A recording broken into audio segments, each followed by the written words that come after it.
Jadi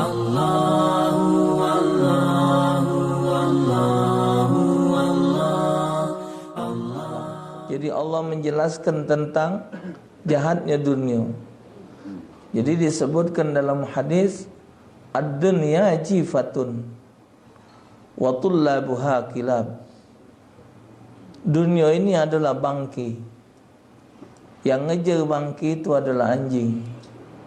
Sekali hari Rasulullah berjalan dengan sahabat, ada bangkai kucing di pinggir jalan yang sudah busuk, yang sudah keluar ulat.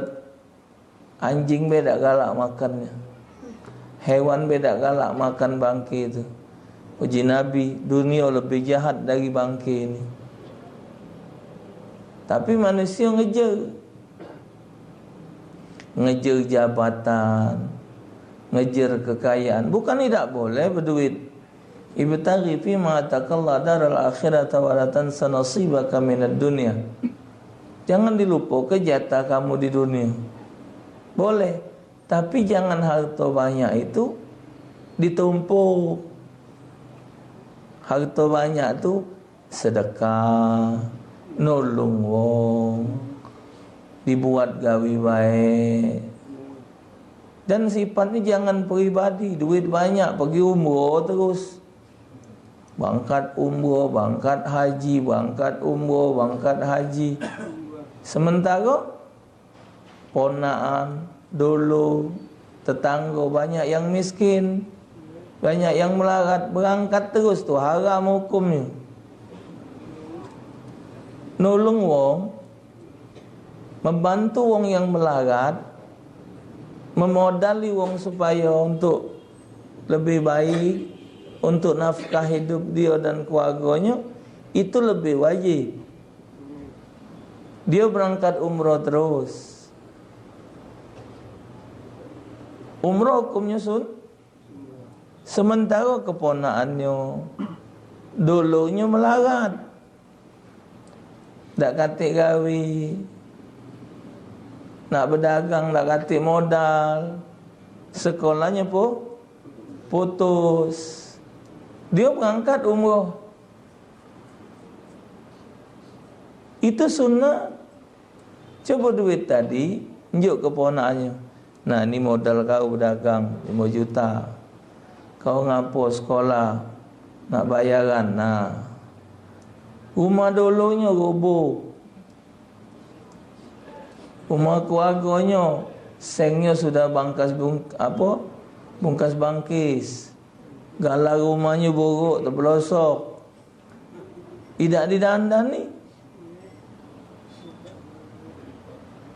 Dia berangkat baik umrah terus. Haram berangkat itu. Anak yatim tidak keurusan,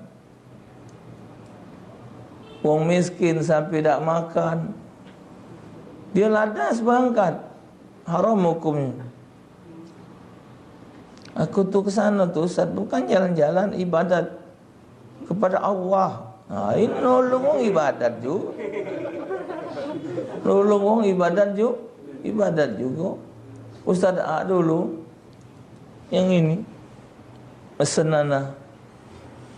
Topik esok kalau kawan ente ada rezeki, pergi haji 2 kali Pergi haji pertama wajib, pergi yang kedua sunat, nyempurna ke yang pertama.